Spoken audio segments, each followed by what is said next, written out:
স্বাগত ডিবিসি নিউজের ধারাবাহিক আলোচনা অনুষ্ঠান উপসংহারে। মূল আলোচনা যাবার আগে মার্কেন্টাইল ব্যাংক সংবাদ শিরোনাম। উন্নয়ন করায় টানা ক্ষমতায় থেকেও জনপ্রিয়তা বেড়েছে আওয়ামী লীগের, বললেন শেখ হাসিনা।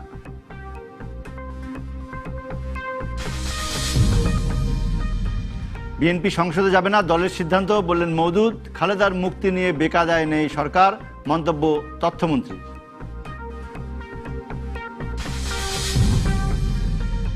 নুসরাত হত্যার ঘটনায় আর্থিক লেনদেনের সংশ্লিষ্টতা অনুসন্ধানে মাঠে নেমেছে সিআইডি। জিজ্ঞাসাবাদের জন্য সোনাগাজী উপজেলা আওয়ামী লীগের সভাপতি আটক।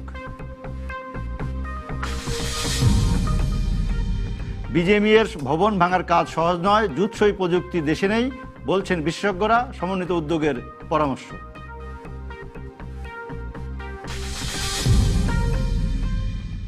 আমন্ত্রণ ডিবিসি নিউজের ধারাবাহিক আলোচনা অনুষ্ঠান উপসংহারে। আপনাদের সাথে আছে আমি প্রণব সাহা। এক মাসের আলোচনায় আমরা পৌঁছতে চাই উপসংহারে, তৈরি করতে চাই একটি সুপারিশ। বাজেটের সংখ্যা তথ্য সাধারণ মানুষের বোধগম্য নয়, কিন্তু তবু বাজেট আসে, সংখ্যা তথ্য থাকে নানা হিসাব, এবং সেটি নিয়েই বাজেট দেন অর্থমন্ত্রী। কিন্তু বাজেটে যদি জিনিসপত্রের দাম বাড়ে বা কোনো সেবার দাম বেড়ে যায়, তাহলে তা গায়ে লাগে সাধারণ জনগণের।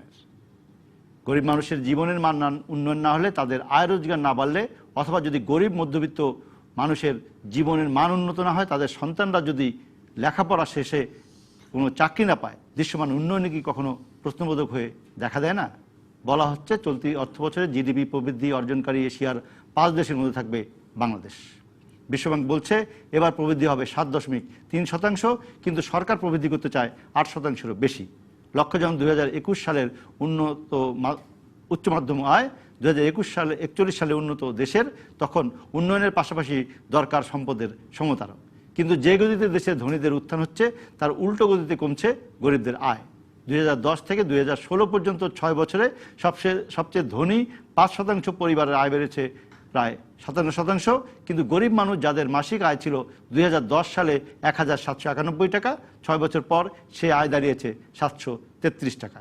প্রশ্ন উঠতেই পারে যে তাহলে কি আমরা তেলে মাথায় তেল দেওয়ার অর্থনীতিতে অভ্যস্ত হয়ে পড়ছি? আগে ঢাকা থেকে 7-8 ঘন্টায় রংপুর পৌঁছানো যেত, এখন সময় লাগছে 10 ঘন্টা। বেড়ে যাচ্ছে পরিবহন খরচ, কিন্তু এর বিপরীতে ঢাকা সৈয়দপুর রুটে বিমানের যাত্রী বেড়ে যাচ্ছে কয়েক গুণ। আমরা দেখছি আয় বৈষম্যের পাশাপাশি সম্পদের বৈষম্য আরও ভয়াবহ। আন্তর্জাতিক সংস্থার জরিপ বলছে ধনী মানুষের সংখ্যা বৃদ্ধির হারের দিক থেকেও বাংলাদেশ বিশ্বে তৃতীয়। আগামী 5 বছরে বাংলাদেশে ধনী মানুষের সংখ্যা 11.4% হারে বাড়বে। আগামী 13 জুন সংসদে 2019-20 অর্থ বছরে বাজেট পেশ করবেন অর্থমন্ত্রী, এবং সেই বাজেটের সম্ভাব্য আকার হবে 5,24,000 কোটি টাকার মতো। 10 বছর একটানা সরকার পরিচালনার ধারাবাহিকতায় তৃতীয়বারের মতো গঠিত আওয়ামী লীগ সরকারের প্রথম বাজেট হবে এটি। আর আসন্ন বাজেটের পরেই 2012 সালে করা ভ্যাট আইন কার্যকর হবে জুলাই থেকে। আর আয়কর থেকে শুরু করে অন্যান্য শুল্ক আদায়ের ক্ষেত্রেও আছে নানামুখী বৈষম্যের অভিযোগ। আওয়ামী লীগের নির্বাচনী স্তরে বলা হচ্ছে গ্রামে দেওয়া হবে নগরের সুবিধা, তাতে কি গ্রামের মানুষের আয় বাড়বে? বাজেটে কি থাকবে তেমন অর্থনৈতিক দিক নির্দেশনা? এসব প্রশ্নের জবাব খুঁজতেই এ মাস জুড়ে উপসংহারের আলোচনার বিষয় উন্নয়নের বাজেট বনাম সমতার বাজেট। আর এ নিয়ে আলোচনায় আমাদের সঙ্গে স্টুডিওতে আজ আমন্ত্রণ জানিয়েছি federation of Bangladesh chamber of commerce and industries FBCCI এর সাবেক সভাপতি মীর নাসির হোসেন। আপনাকে স্বাগত আমাদের এই আলোচনায়। আমাদের সঙ্গে আরও আছেন Bangladesh association of software and information services ব্যাসিসের সিনিয়র সহসভাপতি ফারহানা এ রহমান। আপনাকে স্বাগত আমাদের এই আলোচনায়। আমাদের সঙ্গে আরও যুক্ত হয়েছেন Bangladesh garment manufacturer and exporters association BGME এর ভাইস প্রেসিডেন্ট মোহাম্মদ নাসির। আপনাকে স্বাগত আমাদের এই আলোচনায়। আমরা এই মাসের শুরু থেকেই এই আলোচনার সূচনা করেছি। গত পর্বগুলোতে আমাদের স্টুডিওতে অতিথি এসেছিলেন ডক্টর মোহাম্মদ আব্দুল মজিদ, অধ্যাপক Sharmin Neelormi, Asif Ibrahim, doctor Mohammad Farasuddin, doctor Mohammad Salehuddin Ahmed, Mohammad Fariduddin, doctor Ashikur Rahman, Mohammad Helaluddin, doctor Ahsan H Mansur, A K Azad এবং মামুন রশিদ। আজকের পর্বে আলোচনা যাওয়ার আগে আমরা দেখে নেব গত পর্বগুলোর আলোচনার অংশবিশেষ। আমার আয় বৈষম্য কতটা আমি কমিয়ে এনে আমার এই উন্নয়নের গতি প্রকৃতি চালু রাখতে পারি, এইটা হচ্ছে চ্যালেঞ্জ। অর্থাৎ আমার সামনে শিক্ষণগুলো আছে, বিভিন্ন দেশের অভিজ্ঞতাগুলো আছে, সেই অভিজ্ঞতা নিয়ে আমাকে চলতে হবে। দুর্ভাগ্যজনক হলেও সত্যি যে আমাদের বিশ্বব্যাংকের যে একটা ইন্ডেক্স আছে ইজ অফ ডুইং বিজনেস, সেই ইজ অফ ডুইং বিজনেসে আমাদের বর্তমান অবস্থান 176, যেটা আফগানিস্তানের থেকেও খারাপ। কমিটমেন্টের থাকতে হবে, সমন্বয় থাকতে হবে, পারস্পরিক প্রযুক্ততা থাকতে হবে। একজনের আয় বেড়ে যাচ্ছে, আরেকজনের কমে যাচ্ছে, সেখানে আমি একটা সুষম একটা অবস্থা নির্ণীত হবে কথা মনে করার কোনো কারণ নেই। অতি ক্ষুদ্র, ক্ষুদ্র এবং মিডিয়াম, গ্রামে গঞ্জে লক্ষ লক্ষ এরকম শিল্প ইউনিট করতে হবে, কর্মসংস্থান হবে, স্বকর্মসংস্থান হবে। তার ফলে তাদের আয় হবে, আপনার আয় বৈষম্যটা কিছুটা হলেও কমবে। উন্নয়ন হবে সমতা ভিত্তিক উন্নয়ন, এটা কিন্তু কন্ট্রাডিক্টরি ব্যাপার না, বা একটা ছেড়ে আরেকটা করব সেটা না। অতএব আপনি যদি এটা বৃহৎ অংশের লোক, যে কর্মক্ষম লোকদেরকে যদি আপনি এমপ্লয়মেন্ট না দিতে পারেন, তাদেরকে যদি আপনি কর্মক্ষেত্রে না আনতে পারেন, তাদের যদি কাছ থেকে কন্ট্রিবিউশন না নেন, তবে আপনি যতই বিনিয়োগ করেন, যারাই বিনিয়োগ করো, সেটা তো অর্থবহ হবে না। তো ক্ষুদ্র আরো ক্ষুদ্র হচ্ছে, বড়রা বড় হচ্ছে, এই অর্থনীতি কিন্তু আসলে টেকসই অর্থনীতি না। উন্নত মানব সম্পদ, আরেকটি দেশের উন্নত অবকাঠামো, আরেকটি দেশের উন্নত প্রতিষ্ঠান। রাষ্ট্রের এই তিনটা জায়গায় কিন্তু বিনিয়োগ করতে হবে যদি রাষ্ট্রের সার্বিক একটা ইমপ্রুভমেন্ট আনতে হয়। আমরা 91 সনের আইন মাত্র 1.5 বছরে বানিয়ে পার্লামেন্ট থেকে অনুমোদন করিয়ে ইমপ্লিমেন্ট করেছি। এই নেশানি, সেই নেশানি 10 বছরও ইমপ্লিমেন্ট করতে পারেনি। সে বড় দুর্ভাগ্যজনক ঘটনার কিছুই হতে পারে না জাতির জীবনে। কেন পারে না সেটি আমার মনে খতিয়ে দেখা দরকার। 4 কোটি লোক যারা ট্যাক্সের নেটের আওতায় আসতে পারে, কিন্তু বিরাট একটা জনগোষ্ঠী যারা ট্যাক্স দেওয়ার সক্ষমতা রাখে, তারা ট্যাক্স দিচ্ছেন না।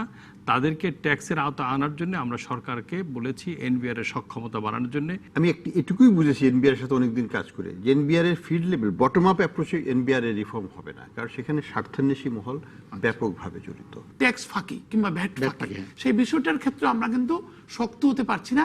সেই ক্ষেত্রে সর্বোচ্চ পর্যায় থেকে রাজনৈতিক কমিটমেন্ট প্রয়োজন।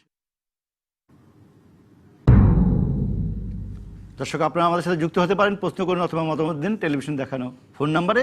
ফেসবুক এবং ইউটিউবে আমাদের অনুষ্ঠানটি সরাসরি দেখতে চাইলে ব্রাউজ করুন টেলিভিশন দেখানো পেজে। শুরু করছি উপসংহারে আজকের আলোচনা। আমাদের সাথে আছেন মীর নাসির হোসেন, ফারহানা রহমান এবং মোহাম্মদ নাসির। মীর নাসির হোসেন, আমি আপনাকে দিয়ে শুরু করতে চাই। এফবিসিসিআই আছে আমাদের সাথে, বেসিস আছে এবং আমাদের সাথে বিজিএমই আছে।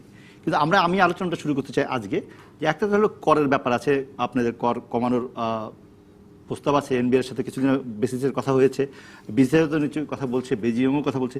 আমি একটু জানতে চাই এবারের বাজেটের চ্যালেঞ্জ কি হবে। আমরা বলছি সমতার বাজেটের কথা বলছি, উন্নয়নের গতিধারা আমরা দেখছি, কিছু না কিছু উন্নয়ন তো হচ্ছেই।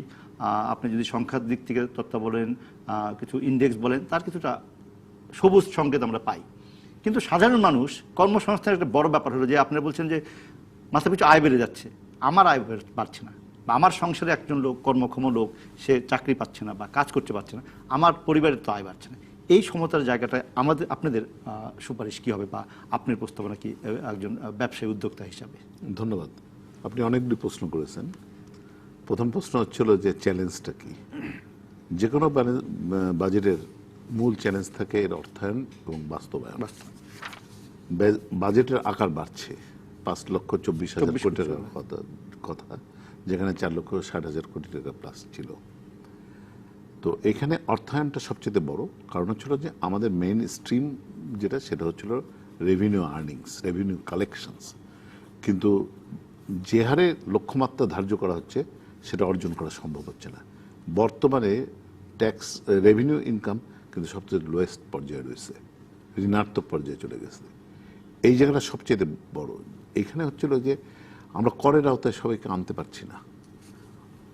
মাথাপিছু আয় বেড়েছে, অর্থনৈতিক উন্নয়ন হয়েছে এবং গ্রামীণ অর্থনীতিও কিন্তু যথেষ্ট শক্তিশালী। 40 লাখ 3 নাম্বার, 18 লোক রিটার্ন দেয়, 12 লক্ষের বেশি না। এটা একটা পরিহাসের ব্যাপার। 16 কোটি লোকের দেশে মাত্র 40 লক্ষ 3 নম্বর, কিন্তু 3 নম্বর সবাই আবার রিটার্ন দেয় না। আবার সবাই যারা রিটার্ন দেয় তারা সবাই ট্যাক্সেবল না। এইটাই সবচেয়ে, কারণ ট্যাক্স জিডিপি রেশিও কিন্তু অত্যন্ত নগণ্য। নেপালের থেকে আমাদের ট্যাক্স জিডিপি রেশিও কম, ওদের 16 হয়ে গেছে, আমরা 10-এর নিচে আছি, 10-11 মধ্যে আমরা ঘোরাঘুরি করছি।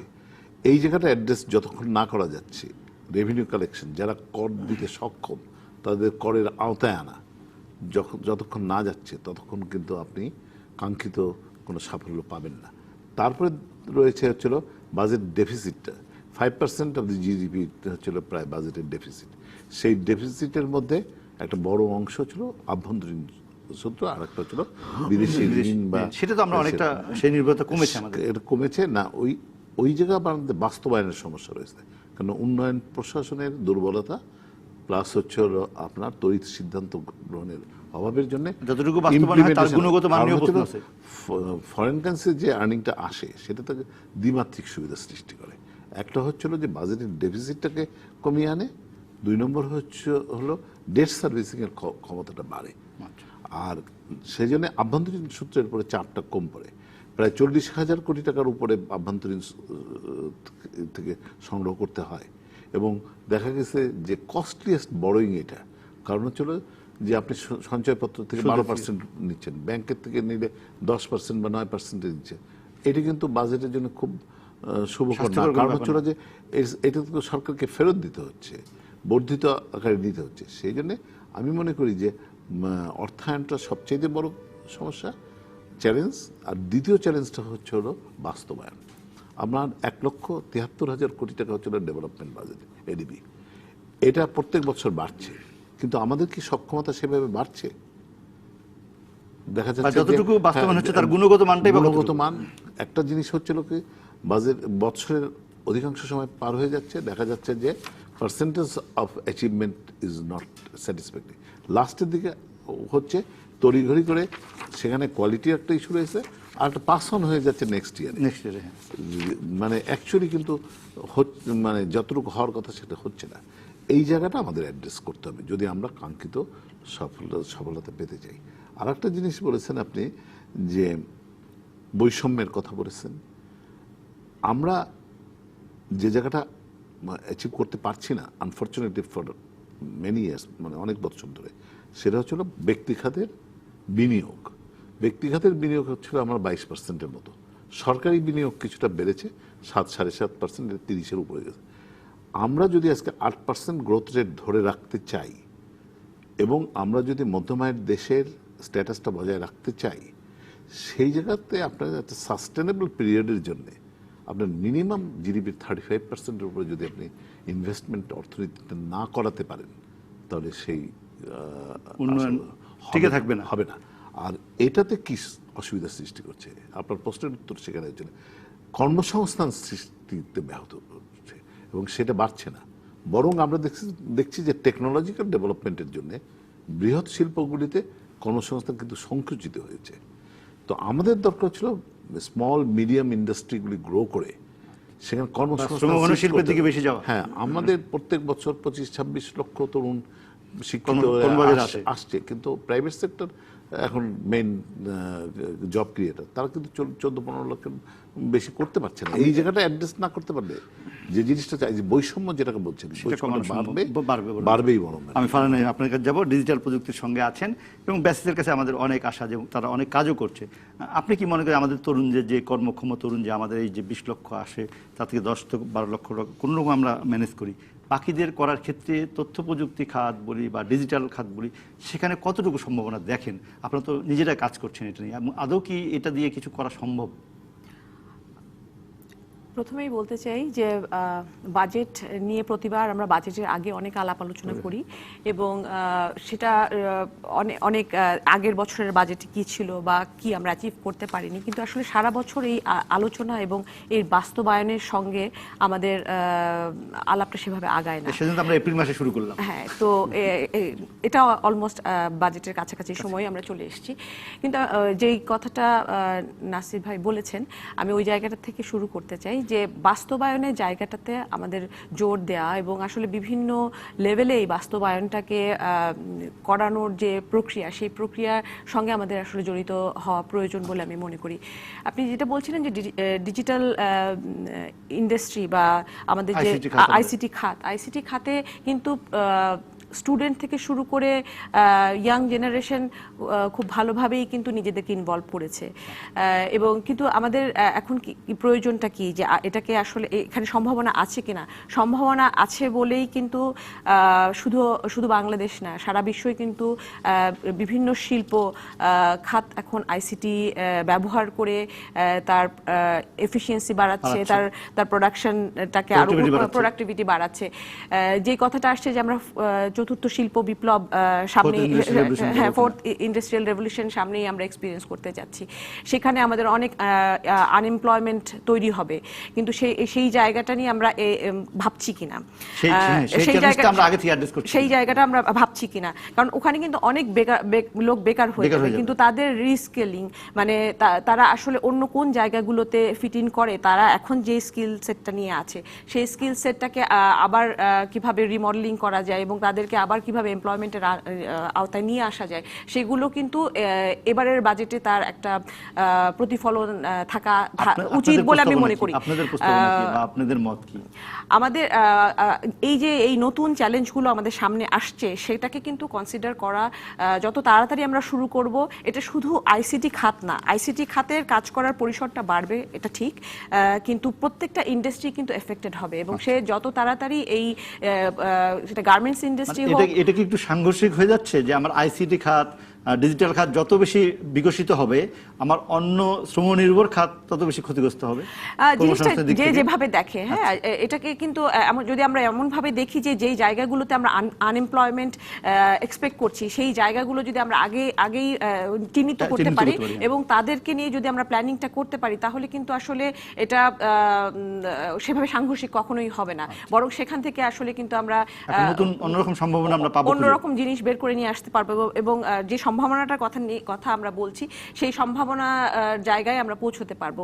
কিন্তু আমরা যদি আসলে সময়টা মিস করে যাই, সেই ক্ষেত্রে কিন্তু মানে নতুন ইনভেস্টমেন্ট আগে থেকে যদি পরিকল্পনা না করে রাখি, পরিকল্পনার সাথে ইনভেস্টমেন্ট খুব জরুরি, এবং মানে যেই জায়গাগুলোতে ইনভেস্টমেন্ট প্রয়োজন সেই জায়গা মতো ইনভেস্টমেন্ট। আমি বিনিয়োগের জায়গাটিকে আসবো, আমি একটু নাসিরের কথা শুনে আসি। আপনি কি মনে করেন, যেখানে ফানাইর রহমান যদি বলছেন সেখান থেকে যদি শুরু করেন, আমার পোশাক রপ্তানির যে 50 বিলিয়নের স্বপ্ন আপনারা দেখান, সেটি করতে হলে তো আপনি আরও বেশি প্রোডাক্টিভিটি বাড়ানো, আরও বেশি এফিসিয়েন্সি বাড়ানো, সেক্ষেত্রে যত বেশি তথ্য প্রযুক্তি যুক্ত হবে পোশাক শিল্পে, তত বেশি আমাদের শ্রমিকদের কাজ কমে যাবে, তারা হয়তো বেকার হবে। বিজেপি কি কখনো ভাবে এই বিষয়টা? ধন্যবাদ আপনাকে। আমি নতুন ভবনে যাওয়ার ঝামেলাটা আর নাইবা গেলাম। একটা সুন্দর স্বপ্ন বাস্তবতাকে কাছে টানে। $12,000 দিয়ে যে শিল্প 80 দশকে শুরু করেছিল, গত বছর আমরা $30.61 বিলিয়ন রপ্তানি করেছি।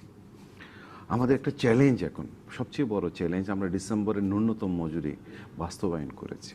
আমাদের আয়ের সাথে ব্যয়ের এখন মিল নাই, অনেক বেশি খরচ হচ্ছে, বায়ার প্রাইস বাড়াচ্ছে না। সেই জায়গায় আমাদের টিকে থাকার জন্য মেশিনারিজ আপগ্রেডেশন করা, আপনার প্রোডাকশন ইঞ্জিনিয়ারিং করা, আর যে কথা উনি বললেন সেটাতে যাওয়া ছাড়া বিকল্প নাই। কিন্তু একটা সুযোগ হচ্ছে, ওইরকম শ্রমিক বেকার হচ্ছে না। কারণ হলো আমাদের কিছু ফ্যাক্টরি বন্ধ হচ্ছে, পাশাপাশি অনেকগুলো বড় ফ্যাক্টরি, গ্রিন ফ্যাক্টরি আবার প্রোডাকশনে আসছে।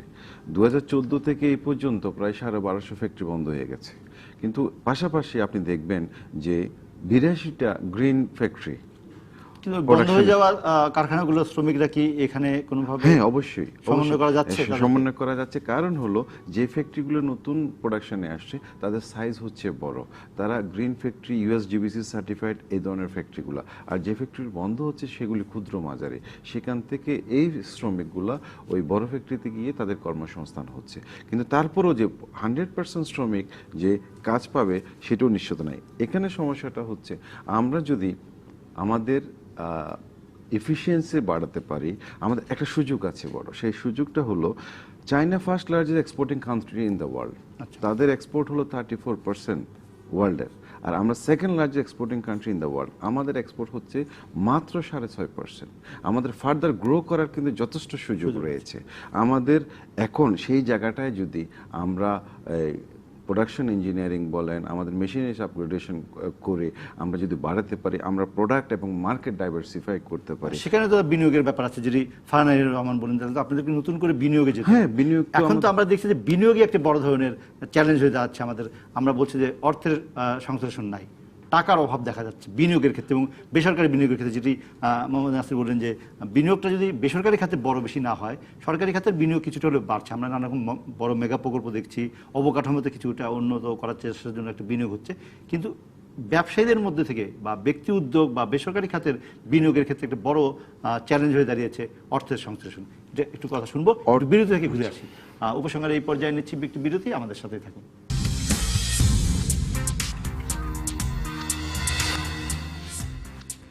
আমন্ত্রণ আরও একবার উপসংহারে। আজ আমরা আলোচনা করছি উন্নয়নের বাজেট বনাম সমতার বাজেট। আমাদের সঙ্গে আছেন মিন নাসির হোসেন, ফারহানা রহমান এবং মোহাম্মদ নাসির। মোহাম্মদ নাসির, আমি আপনাকে থামিয়েছিলাম বিরতিতে যাওয়ার আগে।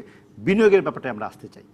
যে বিনিয়োগের জায়গাটায় আমরা মনে হচ্ছে যে সংকটে আছি কিনা আমরা, বেসরকারি খাতের বিনিয়োগ, টাকার অভাব বলে কথা হচ্ছে। না, আপনার যে আপনি টাইটেল দিয়েছেন উন্নয়নের বাজেট না সমতার বাজেট, আপনি উন্নয়ন যদি না করেন, আপনি যদি ইলেকট্রিসিটি দিতে না পারেন, আপনি যদি গ্যাস দিতে না পারেন, তাহলে আপনি যদি কি দিয়ে আনবেন? আপনি বিনিয়োগ যদি না করেন, তাহলে কর্মসংস্থান আনবেন কি দিয়ে? আজকে অনেকগুলো মেগা প্রজেক্ট হয়েছে। আপনার ৪,৯৪২ মেগাওয়াট ছিল বিদ্যুৎ উৎপাদন সক্ষমতা, সেখান থেকে প্রায় আমরা ২০,৬০০ মেগাওয়াট উন্নতি হয়েছে। অনেক বড় একটা অ্যাচিভমেন্ট হয়েছে। এলএনজি টার্মিনাল হয়েছে। আমাদের গ্যাসের একটা প্রবলেম ছিল। আপনি যদি ইন্ডাস্ট্রি করতে হয়, তাহলে আপনার গ্যাস বিদ্যুতের বিকল্প কিছু নাই। আপনার কমিউনিকেশন আপনাকে ইমপ্রুভ করতে হবে। আপনি স্বীকার করেছেন যেগুলো উন্নত হচ্ছে, বিনিয়োগ হচ্ছে না কেন তাহলে? বিনিয়োগের যে জায়গাটা আমি বলছি হওয়ার সুযোগে আমরা আসছি। এখন সরকার যে ইকোনমিক জোনগুলো করেছে, সেই ইকোনমিক জোনগুলোতে অনেক দেশ থেকে কিন্তু ইনভেস্টর আসছে। আপনার এখানে সমস্যা হলো আমাদের ওয়ান স্টপ সেল একটা সার্ভিসের বিষয় রয়েছে।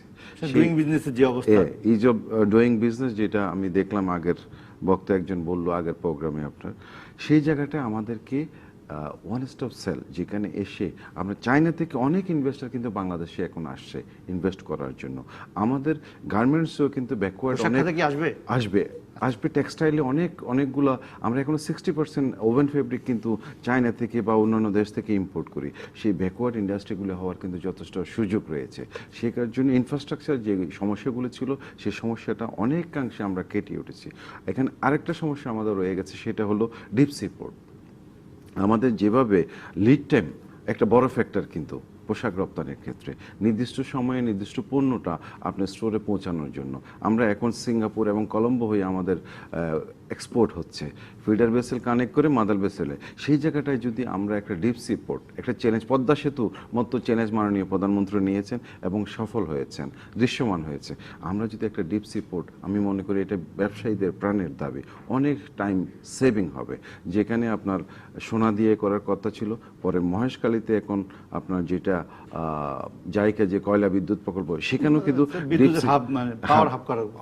কিন্তু এখানে করার একটা যথেষ্ট সুযোগ আছে। আমাদের ডিপ সি পোর্টটা করলে আমাদের যে অবস্থানটা, যেটা আপনি বললেন, আমাদের আরও কিন্তু সক্ষমতা অনেকাংশে বেড়ে যাবে। আমাদের লিড টাইমটা, ফার্স্ট ফ্যাশন যেগুলি আসছে, সেখানে আমরা আমাদের অর্ডারগুলো পেতে শুরু করব। কিন্তু এই যে আমরা ইজি ডুইং বিজনেসের কথা বলছি, ব্যবসার পরিবেশের কথা বলছি, সেখানে তো ডিজিটাল একটা বড় ব্যাপার। যদি সারা বিশ্বে যে অবস্থা এগিয়ে গেছে, আমরা তো সেই ডিজিটাল ভ্যাটাই নিয়ে চালু করতে পারলাম না। আমি একটু ব্যক্তিদের কাছে জানতে চাইব যে আসলে আমাদের অসুবিধাটা কোথায়? এনবিআর প্রস্তুত না? বাংলাদেশে কি এই সফটওয়্যার চালানোর লোক নাই, নাকি মানুষের মধ্যে এই অভ্যাস নাই? আপনারা কি বোধ করেন? এবং বিজনেসের অন্যান্য জায়গায় তো কিছু ডিজিটাল হলে সারা পৃথিবীর বিনিয়োগের ক্ষেত্রে সেটাও তো একটা সূচক হিসেবে কাজে লাগবে। সেখানে কি আমরা খুব বেশি পিছিয়ে আছি? আমাদের যদি আমরা লোকাল মার্কেটের কথা বলি, আপনি ভ্যাটের কথা বলেছেন, ভ্যাট তো আসলে লোকাল মার্কেটের ইস্যু। সেই জায়গায় টেকনোলজি ব্যবহার করে ভ্যাটটাকে আদায় করা এবং এটা অটোমেশনের আওতায় নিয়ে আসার আলাপটা কিন্তু আমরা 2010-11 থেকেই করে আসছি। 2012 সালে আইন হলো এবং নতুন আইন আসার নিয়েও কিন্তু আমরা বছর দুয়েক আগে দেখলাম যে এটা বাস্তবায়নের জন্য অনেক ধরনের চেষ্টাই করা হয়েছে।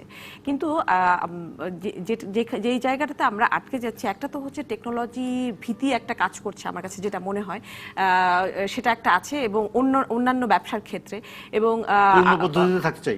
হ্যাঁ, ম্যানুয়াল পদ্ধতিতে যেহেতু অভ্যস্ত, সেই জায়গা থেকে আসলে বেরিয়ে আসার জন্য একটা সময় কিন্তু আমাদের মাননীয় প্রধানমন্ত্রীও দিয়েছেন এবং সেই জায়গাটাকে মানে ধরে ছোট আকারে হলেও আসলে যদি আমরা শুরু করতে পারতাম তাহলে কিন্তু এতদিনে আমরা অনেক দূর পর্যন্ত এগিয়ে যেতে পারতাম। কারণ আমরা দেখছি যে ভ্যাট অনলাইন প্রজেক্টও কিন্তু এখন অটোমেশনের আওতায় চলে গেছে এবং ওনারা হয়তো কিছুদিনের মধ্যে এটা চালু করতেও পারবেন। সেই আলাপটাতে আমরা না গিয়ে যারা ভ্যাট দেবেন সেই এবং যারা রেগুলার ভ্যাট দিচ্ছেন তারা আসলে অটোমেশনের আওতায় আছে কিনা, তারা যদি ছোট করেও তাদের অর্গানাইজেশনগুলোতে এই পদ্ধতিটা চালু করতেন তাহলে কিন্তু এটার থেকে যে ভালো দিকটা সেটা ওনারা দেখতে পেতেন। আমরা দেখেছি যে 2011-12-তে যে কোম্পানিগুলো ছোট করে শুরু করেছিল তারা কিন্তু আলটিমেটলি পুরো অর্গানাইজেশনই সেই ভ্যাট অটোমেশনের আন্ডারে চলে এসছে। কারণ হচ্ছে যে ভ্যাটের যে লগুলো আছে ম্যানুয়াল পদ্ধতিতে অনেক সময় দেখা যায় যে আমরা সেই জিনিসগুলো আমরা করি কিন্তু অনেক জিনিসের উপর রিবেট আছে, হ্যাঁ, সেগুলো ক্যালকুলেশন করা হয় না। কিন্তু যারা অটোমেশনের আন্ডারে এসছেন ওনারা কিন্তু দেখছেন যে পরিমাণ ভ্যাট ম্যানুয়াল পদ্ধতিতে ওনারা ক্যালকুলেট করছিলেন, অটোমেশনের আন্ডারে এসে কিন্তু অনেক জায়গায় অনেক সুবিধা হয়েছে। ভ্যাটের ক্ষেত্রে অনেক ধরনের আইনি অটোমেশনের ভীতি থেকে মানুষ সরবে যদি, হ্যাঁ, যদি ব্যবহার করা শুরু করে। ব্যবহার করা না শুরু করলে আসলে এই ভীতিটা থাকবে। একটা তো হচ্ছে ভ্যাটের ভীতি আর একটা হচ্ছে টেকনোলজির ভীতি, কিন্তু আসলে দুটোই হচ্ছে গিয়ে এটা হচ্ছে অভ্যস্ত হওয়ার বিষয় এবং আমরা যদি একবার এটা কাজ করতে শুরু করি তাহলে আসলে আমি একটু বিনিয়োগের কথা বলছিলাম একটু আগে, আপনি যে এই তথ্য প্রযুক্তি খাতে বিনিয়োগের বিষয়টি কিভাবে দেখেন? তথ্য প্রযুক্তি খাতে বিনিয়োগের আমি যেটা দেখি ইনফ্রাস্ট্রাকচারের জায়গাটা, হাইটেক পার্ক আমরা জানি যে তৈরি হচ্ছে, এখনো কিন্তু ওখানে কাজ করার মতো অবস্থায় পুরোটা হয়নি, কাজ চলছে। এই হাইটেক পার্কগুলো হয়ে যাওয়া তথ্য প্রযুক্তি ইন্ডাস্ট্রির জন্য খুব জরুরি, কারণ ইনফ্রাস্ট্রাকচার আপনার ইলেকট্রিসিটি, ইন্টারনেট এবং অন্যান্য সুবিধা সম্বলিত জায়গা যেটা কিনা এক জায়গায় আছে সেরকম জায়গা কিন্তু আমাদের সেভাবে নেই। আপনি কি ইন্টারনেট দামের কথা কিছু বলবেন? ইন্টারনেটের দাম গত 10 বছরে একটু বেশি, মানে আমার পার্শ্ববর্তী দেশ দেখি বা অন্য দেশে তো অনেক বেশি কম দাম। হ্যাঁ, আরো কমানো সম্ভব। 10 বছরে তো অনেকখানি কমেছে, হ্যাঁ কমেছে এবং কিন্তু এই ব্রডব্যান্ড লাইনটা সারা দেশে নিয়ে যাওয়াটা প্রয়োজন আমাদের এই তথ্য প্রযুক্তি খাতকে আরো উন্নত করার জন্য। সেই সব জায়গায় ইনভেস্টমেন্ট সরকার এর মধ্যে করছেন, বাইরের দেশ থেকেও ইনভেস্টমেন্ট আমরা আশা করছি। কিন্তু একটা জিনিস যেটা যে ব্যবসা করার যে ব্যবসা বান্ধব পরিবেশ তৈরি করার জন্য শুধু ইন্ডাস্ট্রি ভিত্তিক ভালো অর্গানাইজেশন তৈরি করার পাশাপাশি কিন্তু আসলে পরিবেশটাও খুব জরুরি। বিদেশিরা এসে এখানে ব্যবসা করার জন্য যেই পরিবেশটা তারা খোঁজে, একটা সিকিউরিটি, হ্যাঁ সিকিউরিটির বিষয় আছে এবং কিছু লাইফস্টাইলের ইস্যু আছে যেগুলো মানে জন্য তারা আসলে বেশি দিন এখানে থাকতে চান না। এই যে ওয়ান স্টপ সার্ভিসের কথা বলি আমরা, বিনিয়োগ বোর্ড থেকে আমরা এখন বিডা পেলাম, মানে গুড বিজনেসের প্ল্যাটফর্ম করার কথা হয়েছিল এবং আমরা কিছুটা দেখেওছিলাম। আপনি কি মনে করেন যে এই সমস্ত জায়গার কারণে কি বিনিয়োগ কম হচ্ছে নাকি আসলে আমাদের টাকার অভাব বেসরকারি খাতে? সেটিও বা এমনটা হলো না? নাসির সাহেব যেগুলি বললেন সেটা রিলেভেন্ট। আচ্ছা, যেমন আমাদের সবচেয়ে বড় ইনফ্রাস্ট্রাকচার ছিল গ্যাস এবং জ্বালানি। তো সেখানে বিগত বেশ কয়েক বছর ধরে আমরা স্বল্পতার জন্য নতুন ইন্ডাস্ট্রি কানেকশন পাইনি, নতুন ইন্ডাস্ট্রি করা যায়নি, পুরনো ইন্ডাস্ট্রি বিয়েবাড়ি করা যায়নি। বিদ্যুৎ 20,000 খাতে চলে গেল, এলএনজি আসলো। আমি আসছি, এখন অধুনা কিছু এলএনজি আসার প্রেক্ষাপটে কিছু কানেকশন দেওয়া হচ্ছে, কিন্তু আবার একটা সমস্যা হয়তো সৃষ্টি হবে গ্যাসের দাম নির্ধারণের ব্যাপারে। কারণ হচ্ছিল যে এখানে যে ব্লেন্ডিং করছে দেশীয় গ্যাস এবং এইখানে কতখানি মানে সঠিকভাবে করা যাবে এবং এখানে অন্য কিছু প্রভাব কাজ করবে কিনা সেটা দেখার ব্যাপার। আর যে কোনো ইন্ডাস্ট্রির জন্য এত বড় একটা হাইক প্রায় 100%, এর আগে কিন্তু একবার 100% বেড়েছে, আবার যদি 100% বাড়ে তাহলে এটা অ্যাডজাস্ট করা কিন্তু যে কোনো ইন্ডাস্ট্রির জন্য খুবই ডিফিকাল্ট। সেটা করলে সরকারকে ইকোনমিক কস্ট বেনিফিটটাকে বিবেচনায় এনে স্ট্যাগার্ড ওয়েতে পর্যায়ক্রমে করতে হবে। আর 2 নম্বর হচ্ছিল বিনিয়োগে আপনি যে জিনিসটা বললেন, এখানে আমরা অনেক ট্রায়াল করেছি। একবার ইন্ডাস্ট্রিয়াল সেল মতো করা হয়েছিল ইন্ডাস্ট্রি মিনিস্ট্রির আন্ডারে। আপনি হয়তো জানেন যে পূর্ণ পল্টনের অফিস ছিল তখন, 80s-এর পরের দিকে, ওয়ান স্টপ সার্ভিস, এবং ultimately it became deadest stop service.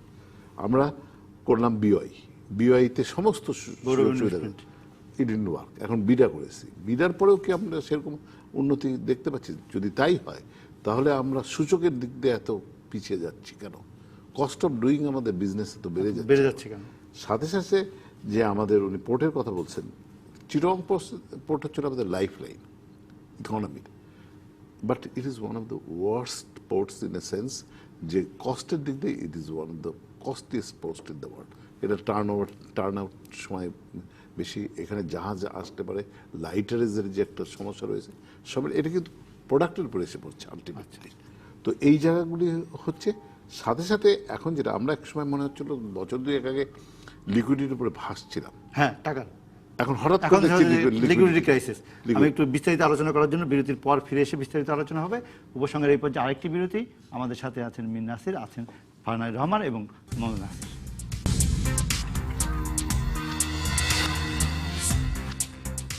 আমন্ত্রণ আরও একবার উপসংহারে। আজ আমরা আলোচনা করছি উন্নয়নের বাজেট বনাম সমতার বাজেট নিয়ে। আমাদের সাথে আছেন মীর নাসির হোসেন, ফারহানা রহমান এবং মোহাম্মদ নাসির।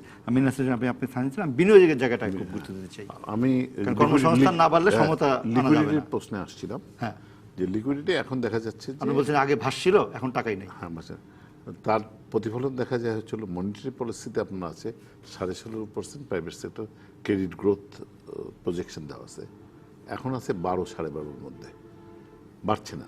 কারণ যে ডিম্যান্ড অফ ক্রেডিট কমে যাচ্ছে, তার 2-3টা কারণ হতে পারে। একটা হতে পারে যে অ্যাভেলেবিলিটি অফ ফান্ডের অসুবিধা থাকতে পারে, অথবা টাকা কি চলে গেল, চাহিদা টাকা কি চলে গেল, আমাদের টাকা চলে গেল কিনা আমি বলতে পারবো না, কিন্তু সংকটটা দেখা যাচ্ছে দৃশ্যমান। একটা জিনিস হচ্ছিল যে প্রাইভেট ব্যাংক এবং সরকারি ব্যাংকের মধ্যে এইখানে একটা অপারেশনাল প্রবলেম থেকে যাচ্ছে। একটা হলো প্রাইভেট ব্যাংকের সরকারের অনেক আধা সরকারি প্রতিষ্ঠানে তাদের ডিপোজিটটা সেখানে বেশিরভাগ থাকছে। সেটা তো নানা কিছু হয়েছে, ব্যাংক নিয়ে তো কয়েকদিন আলোচনা করতে হয় এই পরিষদে, কারণ সেখানে তারা ইনভেস্টমেন্ট করতে পারছে 35-40%, হোয়ারাস প্রাইভেট সেক্টর ব্যাংকের ইনভেস্টমেন্ট হচ্ছিল 80-85। তো তাদের demand of money is more. যদি ওই টাকাগুলি যে কোনো সিস্টেমে একটা প্যারিটি বেসিসে যদি এখানে আনা যেত, আমরা তো দেখলাম যে বিভিন্ন বড় প্রকল্পের টাকা রাখার ক্ষেত্রে সরকার নীতি পরিবর্তন করে, বিধি পরিবর্তন করে বললো যে বাংলাদেশে মানে বেসরকারি ব্যাংকে ডিপোজিট বাড়ানো যাবে। সরকারি আসেনি, সব আসেনি, যদি আসতো, যদি ব্যাংকগুলির ডিপোজিটগুলি ইন্টার ব্যাংকে একটা যে রেটে, সরকার তো 6-9-এর কথা বলছেন, 6 আকারে যদি ওই ব্যাংকগুলি ইন্টার ব্যাংকে লেন্ডিং করতো তাহলে কিন্তু কিছুটা মানে আর একটা হচ্ছিল যে 10%-এর উপরে কোনো ইয়ে দিয়ে, ইন্টারেস্ট দিয়ে ব্যবসায়ীরা 12%-14% কেন লোন নেয়? উপায় নেই, অনেক সময় মানুষ টাকা ব্যবসা যায়। কারণ হচ্ছে আমি একটা করে ফেলেছি, করার পর আমার ওয়ার্কিং ক্যাপিটাল দরকার, তাহলে আমি আলটিমেটলি টার্ম লোন শোধ করতে পারবো না, আমি অ্যাচিভমেন্ট করতে পারবো না। এটা অনেক সময় হয়ে যায়। আমি ডিফল্ট কালচারের কথা, কিন্তু আর একটা জিনিস আমি হাইলাইট করতে চাই, সেটা হচ্ছিল যে এডুকেশন সিস্টেম। একটা তো কর্মমুখী না, হ্যাঁ, নিড বেস এডুকেশন আমরা করতে পারছি না। যে লোকটা আমার দরকার সে লোকটা প্রডিউস করতে পারবে। আমি যত লোককে চাকরির জন্য আপনাকে পাঠাই, আপনি আপনার যোগ্য লোক পান না। বিবিএ আমরা প্রচুর করছি, কিন্তু আমাদের দরকার টেক্সটাইল ইঞ্জিনিয়ার, আমাদের দরকার সিরামিক ইঞ্জিনিয়ার, আমাদের কেমিক্যাল, লেদার করতে পারছি না। কারণ এখানে এডুকেশন পলিসির মধ্যে একটা আমূল পরিবর্তন আনা দরকার, নিড বেসড। আর একটা হচ্ছিল কোয়ালিটি অফ এডুকেশন, সেটা আমাদের সেখানে একটা অসুবিধা। আর একটা হলো এডুকেশনের ডিভাইড, ঢাকা বনাম রেস্ট অফ দ্য কান্ট্রি, এইখানে কোয়ালিটিটিভ ডিফারেন্স অনেক জায়গায়। ওই সব জায়গায় প্রপার শিক্ষকও পাওয়া যাচ্ছে না, যার জন্য ভালো ছাত্র মেধা থাকা সত্ত্বেও তারা কিন্তু ভালো করতে পারছে না। এই জায়গাগুলি যদি অ্যাড্রেস না করা যায়। ফারহানা রহমান কেমন বলেন যে এই আমরা এত বেশি সিএসসি পড়ছি, এত বেশি ট্রিপল ই পড়ছি, আমরা এত বেশি ইটি পড়ছি, কিন্তু সবাই কিন্তু চাকরি পাচ্ছে না। বা সবাই নিজস্ব কর্মসংস্থান, এখন কথা বলছি স্টার্টআপের অনেক বেশি আমরা উৎসাহ দেখছি এবং মানুষ করছে হয়তো কিছুটা। আপনার কি মনে হয় এই খাতে কি কর্মসংস্থানের সুযোগ বা বিনিয়োগের ব্যাপারটা কিভাবে দেখেন?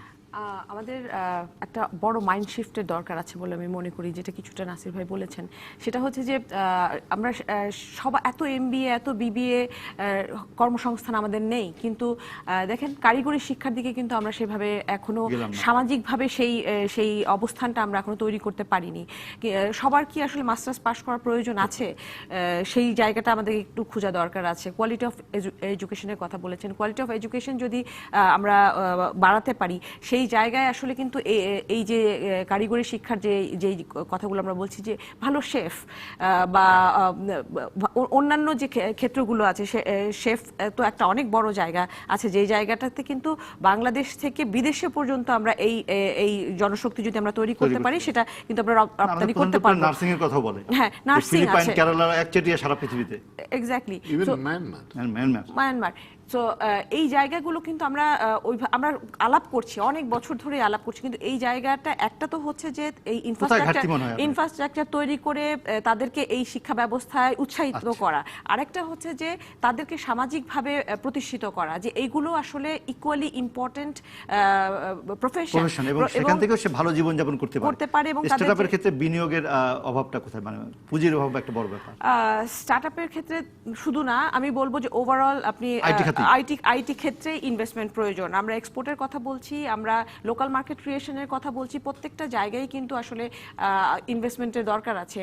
আপনি জানেন কিনা যে ব্যাংকগুলো কিন্তু আইসিটি খাতে এখন পর্যন্ত ঋণ দিতে পারে না, ওরা সফটওয়্যারকে দেখে না, ওরা যেহেতু এটা দেখাও যায় না এটা কিভাবে কি এক্সপোর্ট হচ্ছে, এখনো অনেক ধরনের কনফিউশন, এবং এটা কিন্তু আসলে যে সামাজিকভাবে প্রতিষ্ঠিত হওয়া এই সেক্টরটাকে, এটাও মাইন্ডসেট, এই জায়গাটা কে একটু তলিয়ে দেখা দরকার। এখানে নীতি নির্ধারকদের আরো একটু চিন্তা করা দরকার। একটা ল্যাপটপে আপনি কি করবেন যে আপনাকে 1 কোটি টাকা দিবে? আমরা যদি না, ল্যাপটপের ভিতরে কি আছে সেটা তো আসলে ফ্রি পাওয়া যায়, এখন পর্যন্ত আমরা সেটাই মনে করছি। হ্যাঁ, তো সেটা মনে করলে তো আসলে এই খাত বড় হবে কি করে? এখানে আপনার ইনভেস্টমেন্ট অবশ্যই লাগবে। আমরা $5 বিলিয়ন এক্সপোর্টের কথা ভাবছি, সেই এক্সপোর্টটাকে বাস্তবায়নের জন্য কিন্তু আমার অনেকগুলো জিনিস নিয়ে আসতে হবে। আমাকে মানব সম্পদ যেভাবে তৈরি করতে হবে, এটার ইনফ্রাস্ট্রাকচারটাকে ওইভাবে তৈরি করতে না পারলে কেউ কিন্তু পুঁজির ব্যবস্থা করতে হবে, এবং ইনভেস্টমেন্ট আসলে এই খাতে সেভাবে হচ্ছে না। এই ইনভেস্টমেন্ট সেটা আমরা চাই যে বাজেটের তেমন দিক নির্দেশনা নিশ্চয়ই আপনারা চান। আমি মোহাম্মদ নাসির আপনাকে শেষ করতে বলবো আজকে, আপনি শেষ করবেন। তাহলে বিনিয়োগের জায়গাটা কোত্থেকে আসবে? গার্মেন্টস ইন্ডাস্ট্রি আপনি বলছেন বাড়বে 50 বিলিয়ন টার্গেট, কিন্তু টাকা যদি বাংলাদেশে না থাকে, নতুন গার্মেন্টস বিভাগ কীভাবে হবে? ওই 34 থেকে চায়নাকে কীভাবে কমাবেন, আপনি কীভাবে বাড়াবেন? 2 মিনিট সময় আছে আমার কাছে। না, আসলে যে টাকা ছাড়া তো কোনো বিজনেসই হবে না। আপনি যখন এক্সপানশন করবেন, বিজনেস বাড়াবেন, মেশিনারিজ আপগ্রেডেশন করবেন, যেখানে যাবেন সেখানে আপনার টাকা লাগবে। এবং রেট অফ ইন্টারেস্ট, যেটা নাসির ভাই বলেছেন, আমরা যেসব দেশের সাথে 9-6 মধ্যে আমরা পড়েছি, আমরা যেসব দেশের সাথে কম্পিটিশনে আছি, তাদের যদি রেট অফ ইন্টারেস্ট সাথে আমাদের রেট অফ ইন্টারেস্টের মিল না থাকে, তাদের ডলার এক্সচেঞ্জ রেটের সাথে যদি আমরা অনেক পিছিয়ে থাকি, তাহলে আমরা সক্ষমতা হারাতে থাকবো। আজকে বাংলাদেশের সবচেয়ে বড় রপ্তানি খাত হলো এই শিল্পটা। 83% আপনার ফরেন কারেন্সি কিন্তু এখান থেকে হচ্ছে। তারপরে $32 বিলিয়ন আমাদের রিজার্ভ আছে বর্তমানে। আমরা ব্যাংকের ইন্টারেস্টটাকে যদি একটা সহনীয় পর্যায়ে নিয়ে আসা যায়, আমাদের যে ইকোনমিক জোনগুলো হচ্ছে, আপনার সবচেয়ে বড় চ্যালেঞ্জ আমি মনে করি বিনিয়োগ এবং কর্মসংস্থান। যত বেশি বিনিয়োগ করবেন, এবং সুযোগ রয়েছে বাংলাদেশের এই বিনিয়োগ করে কর্মসংস্থান সৃষ্টি করার, তাহলে কিন্তু আমাদের যে সমস্যাগুলি আছে সেগুলি আমরা ওভারকাম করতে পারব। মানে তৈরি পোশাক থেকে শুরু করে সবটাই তো রপ্তানির ব্যাপক সুযোগ না। আপনার যে কোনো খাত, একটা সময় তৈরি পোশাক 80 দশকে এইভাবে ছিল না, তখনই তো এটাতে সরকার নীতি সহায়তা দিয়েছে। আমাদের ট্যালেন্টেড এন্টারপ্রেনিয়র এবং দক্ষ শ্রমিক, সরকারের পলিসি সাপোর্ট, তিনটা মিলিয়েই কিন্তু এই শিল্পটা আজকে এই জায়গায় এসছে। আমরা প্রথমে থেকেও যদি বলি, বঙ্গবন্ধুর প্রথম যে বাজেট ছিল 1972 সালে, সেই বাজেটের আকার ছিল কত? 786 কোটি টাকা। সেখান থেকে গত বছর আমাদের বাজেট হয়েছে কত? 4,64,000 কোটি টাকা, 5 কোটির উপরে। তো আমরা এগিয়ে যাচ্ছি, কিন্তু সেখানে যদি ওই অসম কোনো কিছু থাকে, সেখান থেকে আমাদেরকে বেরোয় আসতে হবে। আমরা সমতা চাই সব জায়গায়। আমি একটু হয়তো আলোচনা করতে পারলাম না, ট্যাক্সের সমতা, করের সমতাও একটা ব্যাপার আছে। সবসময় ট্যাক্স রিবেট চান, আপনারা ট্যাক্স কমাতে চান, কিন্তু ট্যাক্স আদায়যোগ্য লোকও অনেক আছে, সেটাও হয়তো এনবিআর পারে না। আমরা আশা করব যে এনবিআর মিলে এবং নিশ্চয়ই যে বাজেট হবে সেখানে কর্মসংস্থান এবং বিনিয়োগের একটা বড় ব্যাপার আমাদের থাকবে।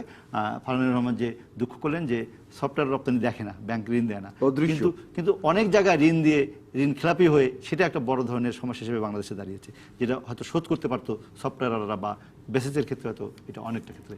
ধন্যবাদ আপনাদের তিনজনকে, ধন্যবাদ দর্শক আপনাদের। আজকের মতো শেষ করছি উপসংহার। ফিরবো আগামী শনিবার রাত 10টায়।